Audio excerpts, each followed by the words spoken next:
It's time for another edition of the Big Man's Report Live, bringing you the best from the worlds of entertainment, sports, music, politics, and more. Tonight we welcome to the show special guest Ms. Kellyanne Conway, who served as special assistant and senior counselor to former President Donald J. Trump. Kellyanne is a New York Times best-selling author with her new book, Here's the Deal, and is a frequent political commentator featured on the Fox News channel. Now it's time to get locked in with the host of the Big Man's Report, Blake Rossell. Everyone, welcome back to another week here on the Big Man's Report Live podcast. I hope everyone has been doing well, enjoying the end of the summer weather we've been having. Been very fortunate to been having some good weather this summer, so we really can't complain on that end. But the summer had flew by, and it's crazy how fast it went. But I hope everyone has been enjoying their summer like always, and always looking forward to tuning into my program. I haven't had a show in a couple weeks. Just had some other obligations and some other life things that gets in the way, work and all that good stuff. So I wanted to thank you all for tuning in to my program this week. And I am very, very honored to announce my guest that will be on the show this week. Before I do, just want to give you a quick couple updates. As you know, all my videos get uploaded to my YouTube channel on the Big Man's Report Live podcast. You can find me on YouTube, and you can subscribe to that on there. I am on Instagram at the Big Man's Report _live. And I am also on Facebook and on TikTok as of a few months ago. So I'm building my page as well, and being able to get all that on there. Thank you guys all for your continued support. I love what I do. I'm very humbled about what I do. And this would not be possible without all you guys, tuning in and enjoying my content. And again, I want to thank you guys all for that. And all your continued support. So thank you for being a part of it, and thank you for tuning in. So this week on my show, I am very delighted and very honored to announce my special guest that's going to be on. She was the former senior counselor to the President Donald J. Trump in Trump's presidency a couple years back. She's a Fox News contributor. You've seen her on Fox all week long, whether it be Tucker Carlson, Hannity, the Fox and Friends, or the Five. You have seen her make many guest appearances on there as well. And also her newly released book, her published book. She's also an author of her book, Here's the Deal, that was released this past May 2022. We also will be getting into a little bit about her book. Some great things in there if you have not read it. And we'll also be talking about some things that go along with her book and promoting her book if you haven't got it yet. So you definitely want to check that out and be able to read that. And we will tell you where it's available. And how to locate it and all that stuff. But without further ado, I would like to introduce my special guest today. Very humbled, again, very honored that she has able to come on my program. Very thankful. Miss Kellyanne Conway, how are you doing, Kellyanne? I'm great today, Blake. Thanks for having me on the Big Man podcast. I have to say, I've never been on the Small Man podcast, so this is very exciting. Well, thank you again very much for coming on. I'm looking forward to a great show, and thank you for your time to be able to join my program. Absolutely. So, let's just get started here from the top. So before we dive into your career and everything that you've been able to accomplish and continue to accomplish up to this point in your career, you are a South Jersey native, right? Up in Atco, New Jersey, you were born? Oh, yes. Atco, New Jersey, born in Camden. Raised in Atco and Hamilton. I went to St. Joe and Hamilton all 13 years, from the convent basement for kindergarten all the way to being valedictorian in my graduating class at St. Joe. A wonderful way to grow up. Worked on a blueberry farm for 8 summers. And it's just the gift that keeps on giving to be a Jersey girl, and really a South Jersey girl. Right. And so you're right in our backyard. As you know, we off the record, we've spoken on different occasions. From the Atlantic City area, Margate, Ventnor, down there that way. So it's always very interesting to interview someone who also has been a part and knows exactly the area and where you're from. So you guys have a lot in common, But also, I just on talking with you as well and listening to you speak, and a lot of things that you really strive for and things that you like that you hold true to yourself is you learn about hard work at a young age. Remember, you said some things about growing up on the farm. Well, that's right. And I cover that a great deal in my new memoir, Here's the Deal, Blake. I talk about how I learned work ethic, teamwork, punctuality, showing up, standing up, putting up. speaking up and really smiling through, being a happy warrior, having some joy on the job. And I loved working on the Blueberry Farm, Indian brand farms on Middle Road in Hamilton, New Jersey, the DeMeo family.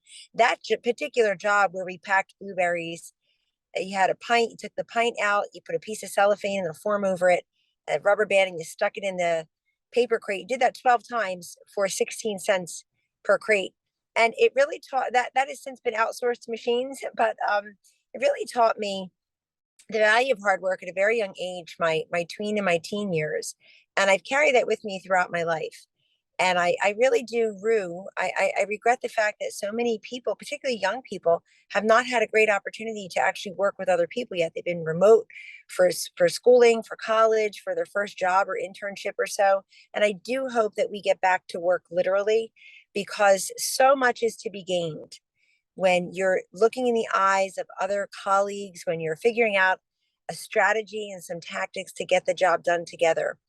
It's also just, I learned at a very young age that we all make our own choices. I'm a product of my choices, not a victim of my circumstances, to be sure. And I walked across the same stage at St. Joe High School 35 years ago, got my high school diploma, went on to college and law school. Guess what? Lots of people do the same, but many of them went and they, with the skills that I lack completely, they became pipe fitters and iron workers and hairdressers and opened up their own lawn services or their own catering companies. They're carpenters and welders. And I'm really upset that we have in President Biden somebody who thought he should just forgive student loans for people who made a different choice, who went to college and incurred debt. And now I think the plumbers and the welders and the carpenters have to pay for the doctors and the businessmen, the MBAs and the lawyers. And that's really regrettable. So I love the fact that South Jersey teaches you values. It also teaches you individual liberty, but also self-restraint. We're givers, not takers. And faith, freedom, family were always the three most important central governing forces in our household. You know, Blake, I was raised in a house of all women, 4 adult Catholic Italian women in Acco, New Jersey, in a little stone rancher. And I call them South Jersey's version of the Golden Girls. My mom, her mom, 2 of my mom's unmarried sisters who raised me in that house. And we never had a political conversation that I can recall, but I was raised to be a conservative, raised to be a Republican, because they were small business owners. We knelt for the Lord, we stood for the flag, and we did not confuse the two. We respected the military and veterans. We believed in hard work and self-restraint and academic, educational freedom. My mom struggled, I'm sure, financially to put me into Catholic school and keep me there. And we looked out for each other. It was a great way to grow up and a great time. So, yeah, and going piggyback off what you were saying. So, learning more about you, you did grow up in a very close-knit family, and those values are so important, right?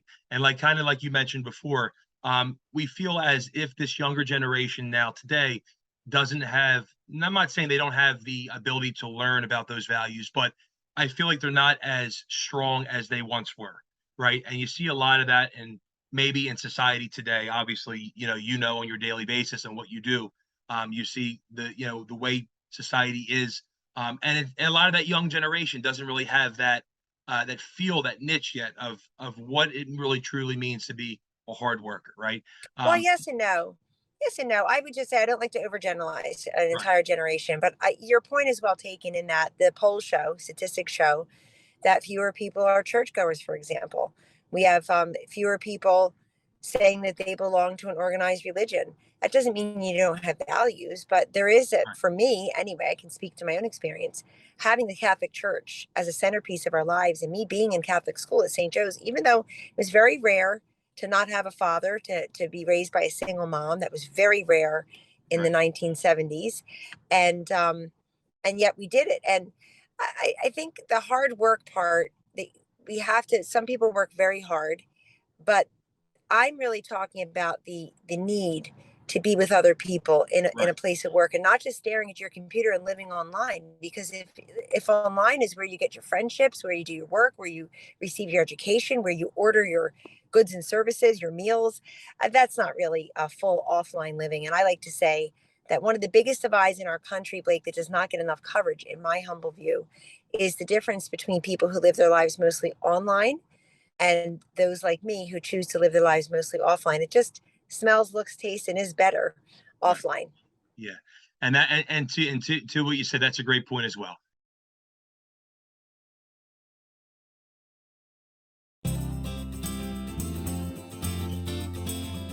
A Versus Bakery has a variety of specialty cakes and pastries. You'll find hundreds of products imported straight from Italy.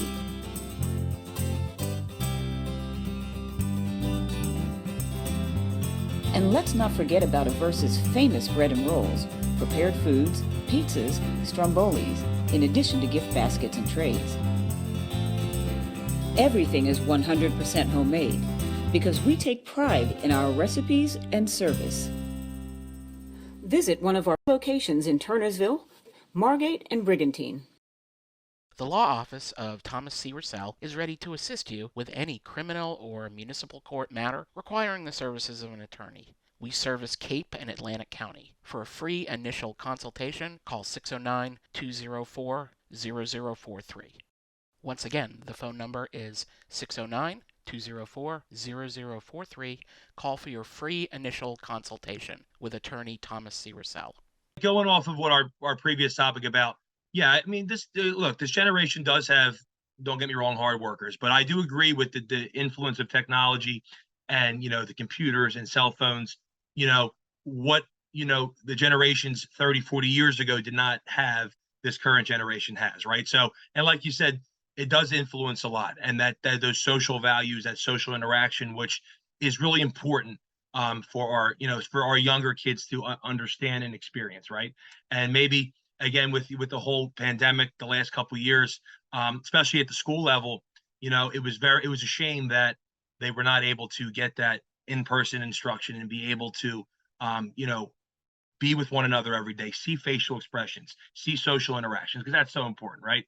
And that's one of the main things that drives people, right? Is a form of social interaction. So I agree with your point on that. That's right. So, social media is no substitute for social interaction. You're absolutely correct. Right. Social media does a lot of good things as far as advertisements, businesses getting the message across, but then it also has its bad part, where it could have a bad influence as well. But that goes with anything, as we're saying, right? So you grew up in Atco, New Jersey. You come from a very close-knit family. Like you said, you grew up without a father, which is very difficult, especially back in the day. And to grow up without a parent in general, I'm sure is not easy. And no one should have to ever go through that. But you made the best out of the situation. You were close with your mother, your sisters, your aunts, and look where you're at today. So you graduate from St. Joe's in Hamilton, right? And then you go on to college. So what really drove you to want to get into the political scene? What made you want to become, your identity in politics? It's a great question. Not unlike many people in the Republican Party and across this country, Blake, I was inspired, and in this case, up close and personal, by President Ronald Reagan. He actually took a trip to Hamilton, New Jersey, a campaign stop back when Republican presidential candidates saw New Jersey as a competitive state. And he came to Hamilton, New Jersey in September of 1984. I was a senior in high school.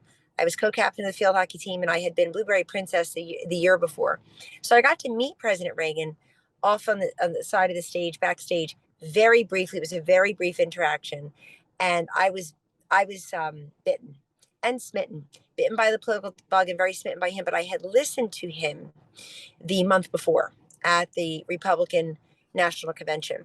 My task at the time by the Hamilton News was, could I go and write a small column covering each of the party's national conventions? And I was thrilled to do it. So I watched them on the TV, and the Democrats, of course, the party out of power, went first. I was truly excited and anticipating a great inspirational connective tissue kind of speech from Geraldine Ferraro, who reminded me of the women who were raising me, the Italian Catholic women.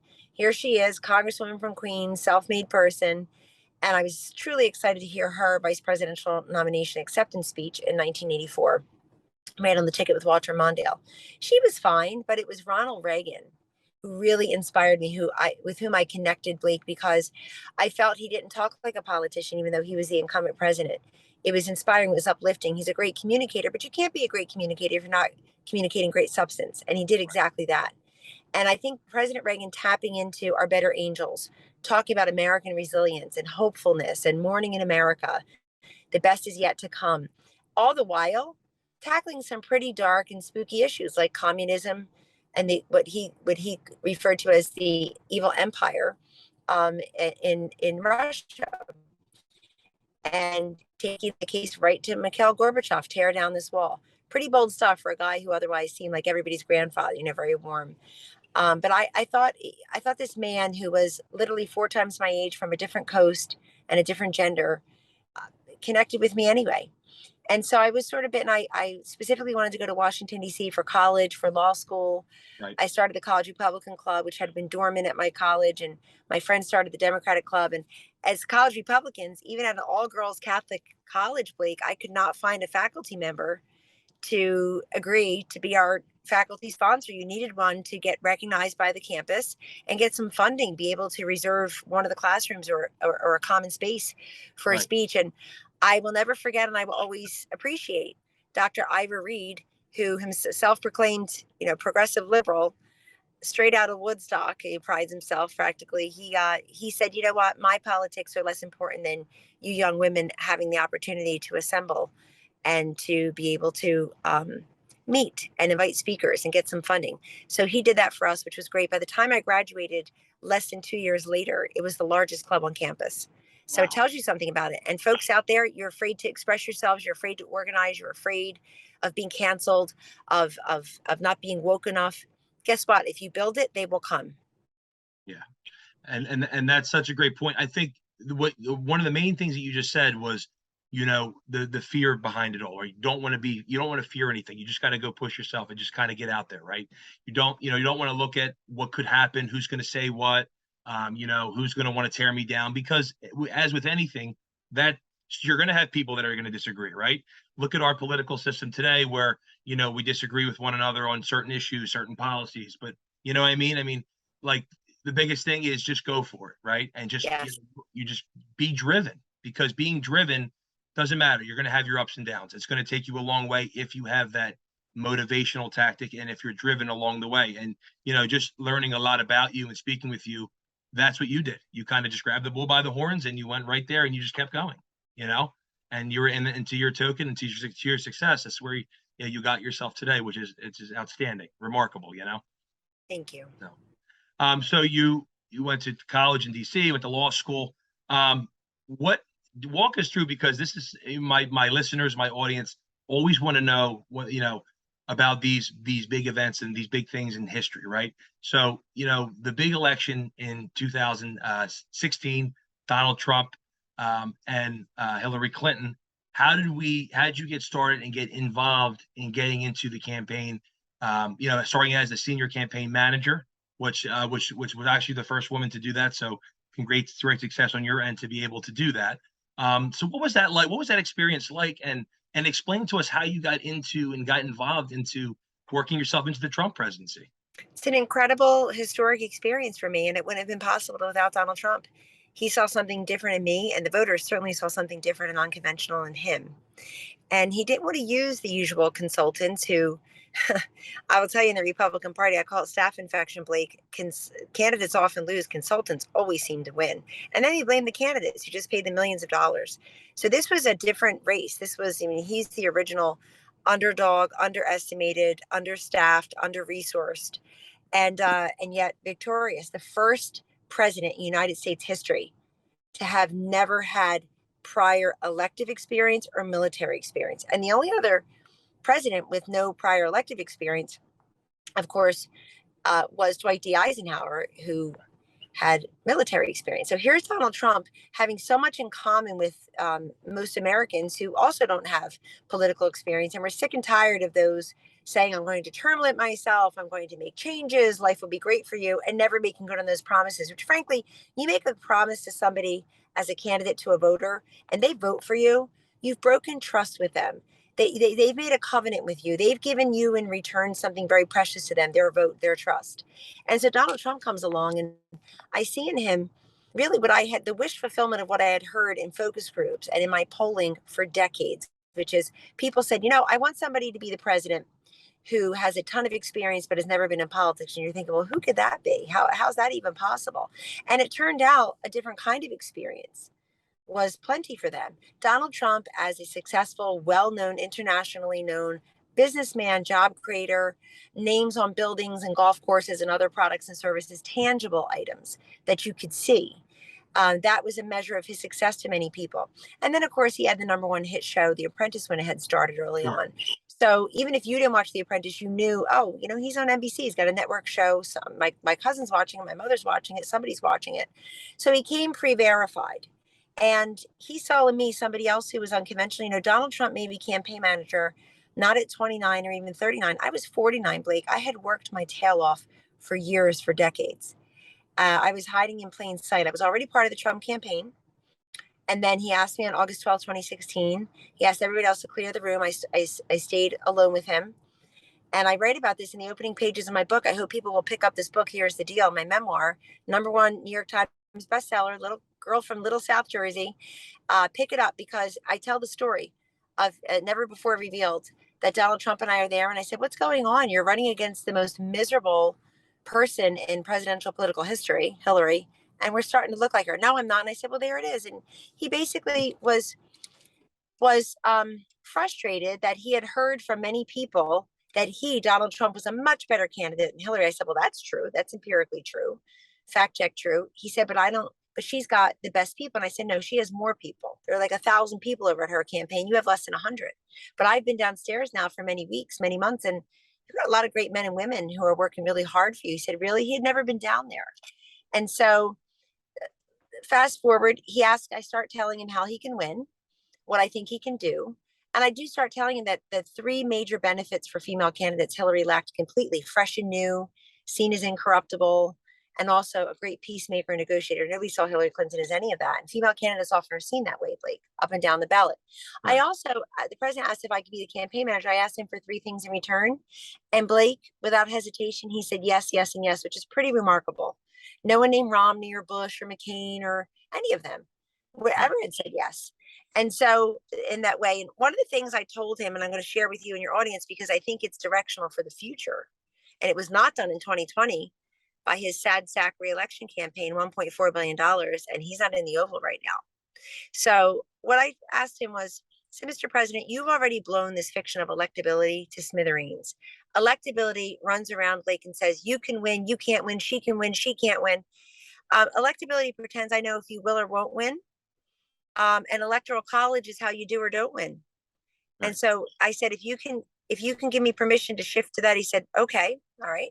#2, and relatedly, let's focus on the 11 or 12 states that Obama Biden carried twice with more than 50% of the vote, where Hillary is not at 50% in any credible polling. And important point, where a Republican has won for governor or Senate statewide in the last, during the Obama years.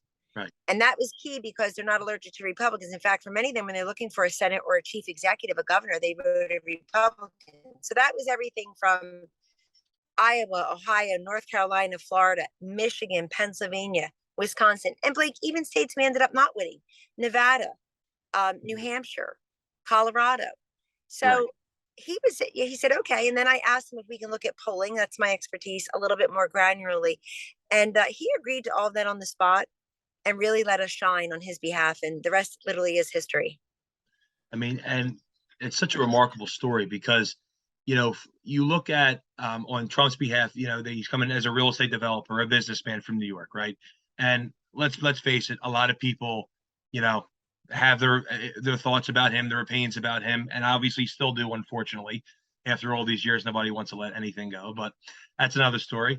But yeah, you see, like he was the like how he just was so determined, and how you obviously were a part of that, and you weren't letting anything get in your way, and it was so historic, because all the people that said, oh, he's not going to win. He has no experience. He's a loudmouth. He's this, he's that. But like, at the end of the day, it's what the American people and what the American voters wanted, and what they thought was going to be right for the country at the time, right? Under President Barack Obama, the country kind of just ran stagnant for 8 years, but there really was no substance or any change that was happening in the meantime, right? It's true. And that's why, President Trump coming along, and obviously you being a huge, huge part of what he was doing, was so important. From being a small store in Atlantic City in 1929 to its present location in Margate, New Jersey, Cassell's Marketplace has always been a family-owned market, focusing on bringing the finest quality products to friends and neighbors. Cassell's continues to turn new visitors into lifelong customers by offering the freshest quality meats, seafood, baked goods, produce, and grocery products from around the region and world. We offer delicious prepared foods and have catering services available for all occasions and events. For more information, please call us at 609-823-2741 or go to our website, cassells.com.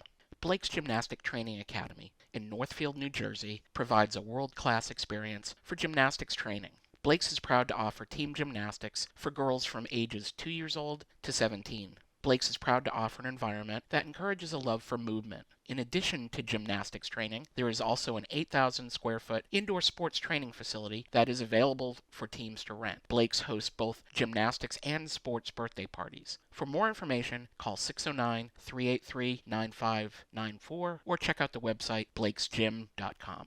Now, like while you're in President Trump's campaign throughout the 4 years, obviously you had the obstacles of on the daily, the opposing news networks and all the White House briefings and all that. So what was one of the important things that you may have told yourself, or maybe you've been advised or mentored on how to answer certain questions, or how to, how do you take certain questions and either, answer them in a way that would get the listener to understand or maybe not understand, but how did you face all that adversity throughout the Trump administration and the presidency? Well, thank you. First and foremost, I feel that but for some of us having a public facing role during the Trump Pence administration, Blake, millions of Americans would not have had access to information, news they can use, facts and figures that are being shrouded or ignored or denied by the mainstream media.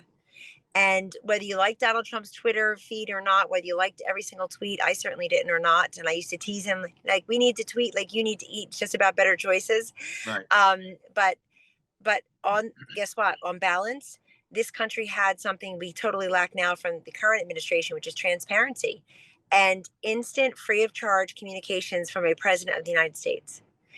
In the White House where I worked, you never had to ask the question, who's really in charge? Who's actually the president? We knew the answers to that around the clock. And Blake, the way I really approached it was, I didn't want to be the loudest. I wanted to be the smartest. I didn't want to be the most sarcastic, although I can be. I didn't want to be the snarkiest or barkiest. I wanted to be the more thoughtful one.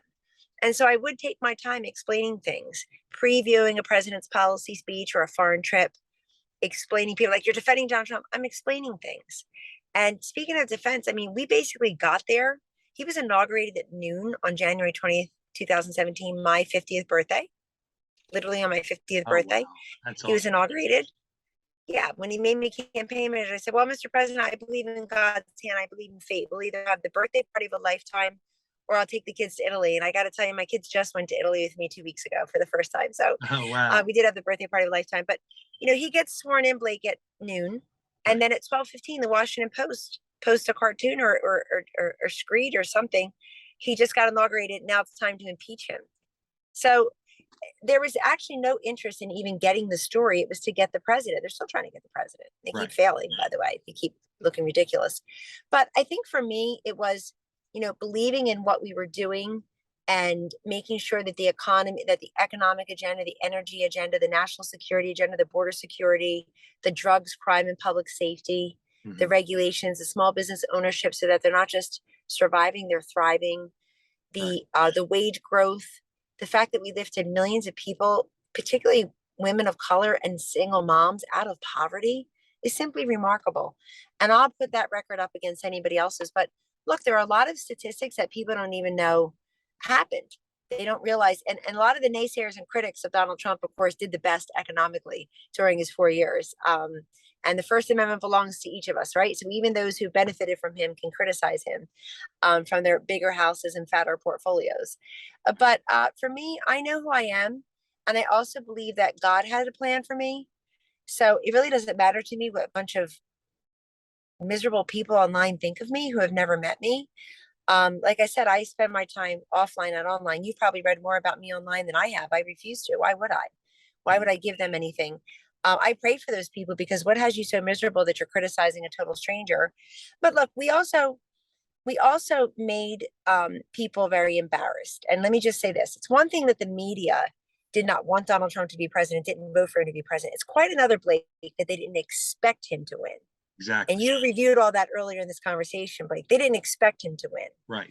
And yes, I think some of them were complicit in his victory for giving him all that airtime, giving me all that airtime. And they didn't want to do that anymore. They didn't want us on their shows. They don't want to pretend. They want to pretend he's not going to be there long, because they had given us all that free airtime, billions of dollars in earned media, as it's called in the business. And so I think the embarrassment for people who pride themselves in their egos would not allow them to be ashamed at just how wrong they got the election. Now, they were wrong about Trump and Hillary, but Right. here's what they're truly still wrong about: the Trump Pence voter. They are so obsessed with Donald Trump, Blake, they haven't spent a minute trying to understand what the Trump Pence voter, the 74 million minus the 860 some that were in the US Capitol on January 6, 2021. What do they want? What are their aspirations, frustrations? They're hurting right now. Right. And, I put in my book, we never deeply examine that which we deeply disdain. And the Democratic pollsters have apologized after the 2016 and 2020 presidential election cycles. Different outcomes, same reason to apologize. They said, oh, sorry, we underestimated Donald Trump's strength in the Trump voter. What do you mean, sorry? Get with it. Respect the fact that there are people in this country who disagree with you and are motivated by principles and policies that you're scoffing at, and aren't taking a single second to learn. Right. Yeah. I mean, and that's such a great point too. And going back on what you said, you look at the networks, and they basically are saying that, well, we didn't expect Donald Trump to win. And instead of just coming out and saying, he doesn't deserve to win, or it's not what they expected. And that's the biggest thing that drives these people insane, is because what he said he was going to do, he went and he did almost every single one of those things, and he stood by his word, and that drove people nuts. But the biggest thing too is I like another point that you made, and I think it's good for our audience to also understand, is that when you were doing these briefings, or you were visiting these news network shows to maybe talk about a certain issue or policy, you were just you were explaining the information. Like you said, you were explaining it, and you had a thoughtful reasoning behind it. It wasn't as much as a bias. Obviously, you work for President Trump, you are under President Trump, but you explain the situation. I think that's the biggest difference, right?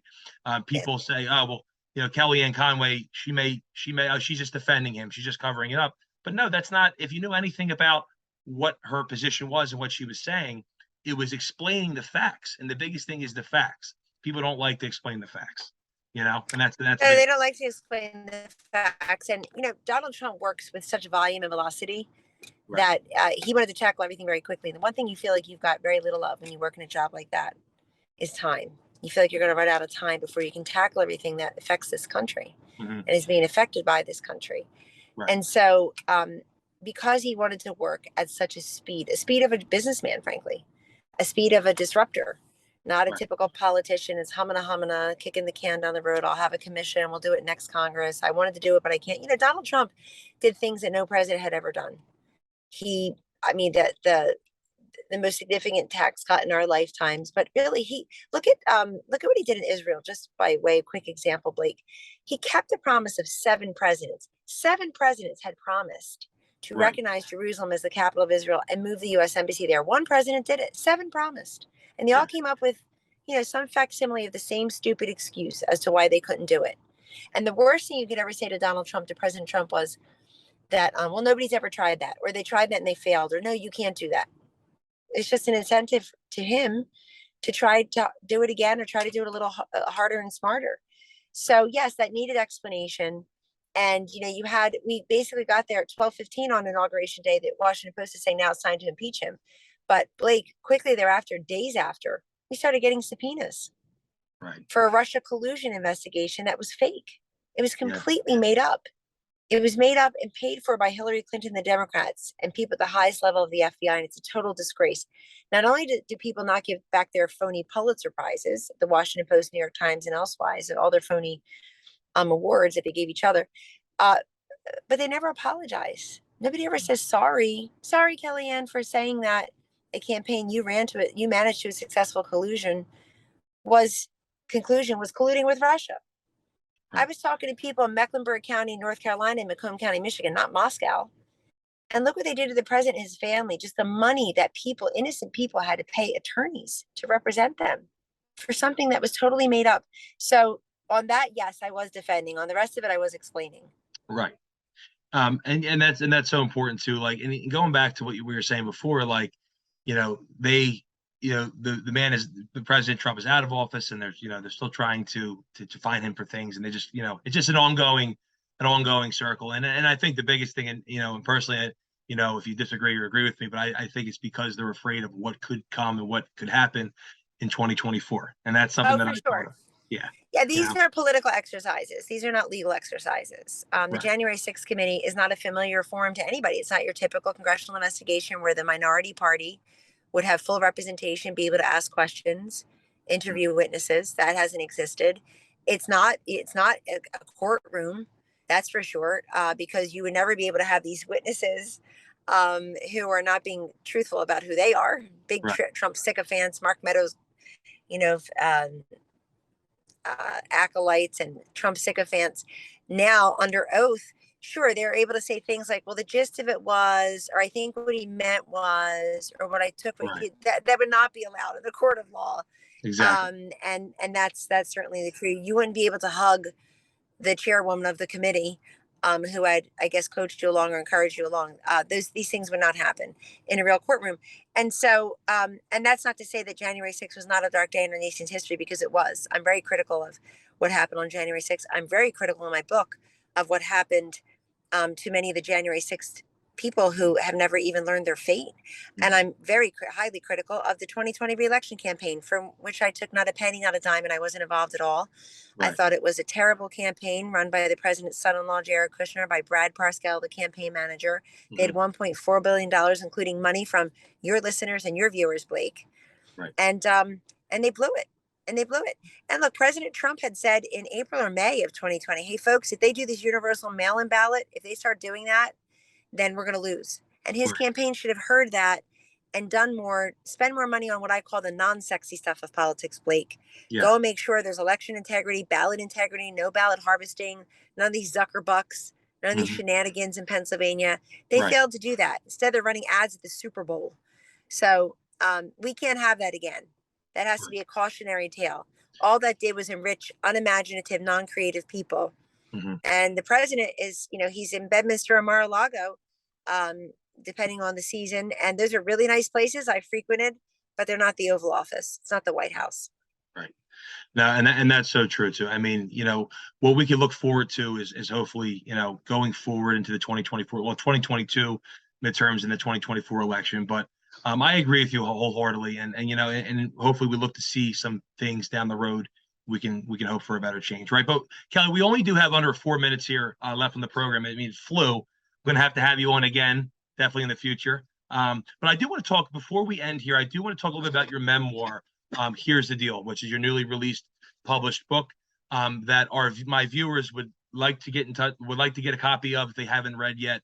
On your behalf, with a little bit about 3 minutes left here, what's the biggest thing that you would say I mean, there's so much great things in there, let's be real. But I mean, what is the one thing that you would want your readers to take from your memoir, Here's the Deal? I'd want them to take from the memoir that I'll say one thing personal, one thing professional. Personally, we women are products of our choices, not victims of our circumstances. And with a lot of hard work and a little bit of luck, my story is anyone's story, because I grew up very modestly and got a couple lucky breaks, but just really worked hard. And no one knows what's best for you except you. Right. I got married and had children much later in life. I focused on my career. I focused on my education. Women are doing things in whatever sequence and stage they want to do it. Right. And I think that we should not make each other feel guilty about choices. We should not make each other feel guilty about our life circumstances, and we should be there for each other. And I also want people to know professionally that the Trump Pence administration and that White House, and those of us privileged enough to have served the country, did the best job we could under very trying circumstances, whether it's media and Hollywood and tech companies and the whole liberal apparatus just dead set against the success of the country, Right. because you can't get that much in the way of a president and his senior team and still pretend that you want the country to succeed. Right. And then, of course, the global pandemic and civil unrest nobody saw coming. So I think people look. History will look at the Trump presidency and regard it very well in terms of the number of accomplishments that happen. And you know what, Blake? I also want people to know that we have to remain resilient and hopeful and optimistic, because this country has seen so much trauma and drama in the past, and we always come out on the other side. We have endured world wars, other wars and conflicts, civil unrest. We've endured 9/11. We've endured so much as a nation, Right. even our very founding. And we'll get through this. I'll tell you, people aren't even saying, hey, we're resilient, we're Americans, we're hopeful. What they're saying is, it was so great not that long ago, and I want it back. Where is it? I want that back. And I'm here to say you can get that back. Yep. Remain hopeful.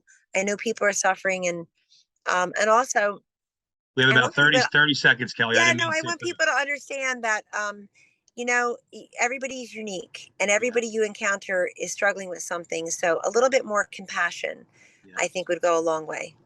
I agree wholeheartedly. And please, here's the deal is, guys, on Amazon, New York Times, #1 bestseller. Please go get her book. Kelly, thank you so much for coming on. I would love to have you again on in the future. We'll have some more time, but I wanted to thank you again so much for taking the time to come on here. Blake, thanks for having me on the Big Man Podcast, and South Jersey forever. God bless you. South Jersey. Thank you, Kellyanne. Take care. Thank you. Bye-bye. Bye-bye.